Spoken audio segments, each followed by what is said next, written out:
Hi, my name is Ken Kiesler, and today I'll be demonstrating how to effectively scoot or position a patient before and after a transfer in a wheelchair and a bed. This skill is important because it ensures that the patient's center of mass gets over their base of support prior to a transfer. That way the transfer will be safe and effective. It minimizes the distance between transfer surfaces, and it also ensures that the patient is in a safe and effective position after transfer, either on a bed or in a wheelchair. Some prior considerations that you should think about before doing the skill is assessing the patient's assistant level. For this video, my patient will be minimal assist, so it'll just take me to help scoot him in the wheelchair and in the bed. You should also establish effective communication methods. That way the patient knows what to expect throughout the whole skill, and also to ensure their safety throughout the entire skill. And finally, it is important to keep in mind your body mechanics. So prior to completing this skill, you want to make sure that the wheelchair is locked, the patient's feet are out of the foot plates and flat on the floor, and that the foot plates are out of the way of the wheelchair. Next, you want to make sure that the patient has a gait belt on that is secure and fastened. Alright, so first I'm going to be demonstrating how to effectively unilaterally scoot a patient in a wheelchair to the front and to the back. So the positioning for this is you'll have one arm around their shoulders and the other arm will be on their posterior pelvis of the opposite leg. So what's going to happen is the patient will lean their weight into the arm that is supporting the shoulders. That way the weight will come off their contralateral leg, and then you'll use your other hand to guide the posterior pelvis forward to the front of the wheelchair.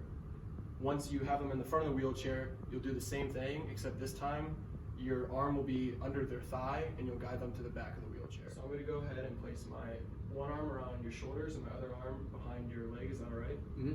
All right. So go ahead and lean to your right. I'm going to scoot you forward. Now you're going to go ahead and do the same thing on the other side. Go ahead and lean to your left. I'm going to scoot you forward. Is that all right? Yep. Once they're in the front of the wheelchair, you're going to go ahead and take them back now. This time, just have your leg under their thigh.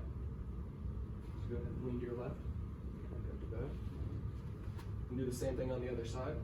Go ahead and lean to your right. Scoot back. Is that all right? Yep.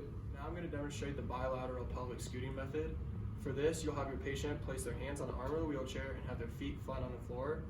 You'll have them lean forward into you, and then on the count of 3, they'll drive their force through their hands onto the arm of the wheelchair and their feet to the floor to help ease the scooting to the front of the wheelchair. So is it okay if I help move you to the front and then back to the wheelchair? Mm-hmm. All right, so I'll have you go ahead and place your hands on the arms of the wheelchair and have your feet flat on the floor. All right, you're gonna go ahead and lean forward.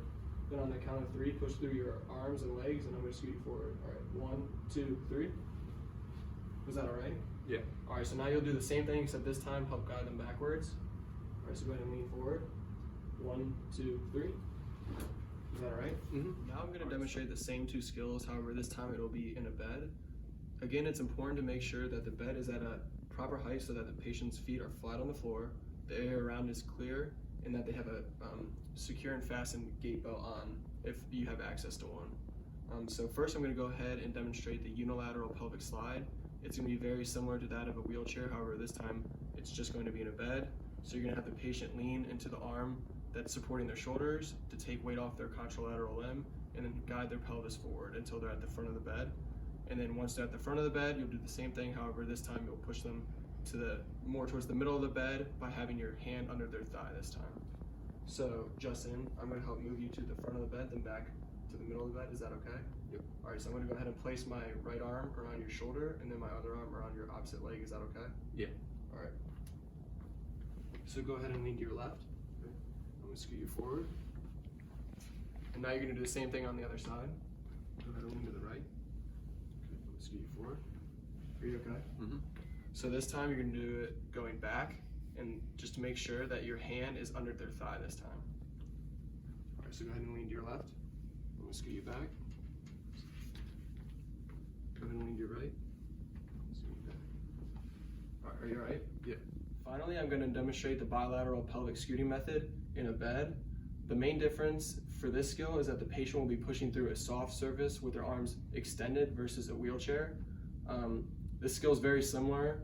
The patient will push through their feet and their arms through the bed, and you'll have them lean forward, and then on the count of 3, they'll push and you'll guide them to the front, and then once they go back to the middle of the bed, you'll just have to guide them backwards. So Justin, I'm going to go ahead and guide you to the front of the bed, then back to the middle. Is that okay? Mm-hmm. All right, what I'm going to have you do is put your hands at your sides against the bed, and then you'll lean forward, and then on the count of 3, you'll push up through your arms and your legs, and I'm going to guide you forwards. Is that all right? Yeah. All right. So go ahead and lean forward, and on the count of 3, push through your arms and legs. 1, 2, 3. All right. So now you'll do the same thing, except this time you'll guide them backwards. All right. 1, 2, 3. Are you okay? Yep.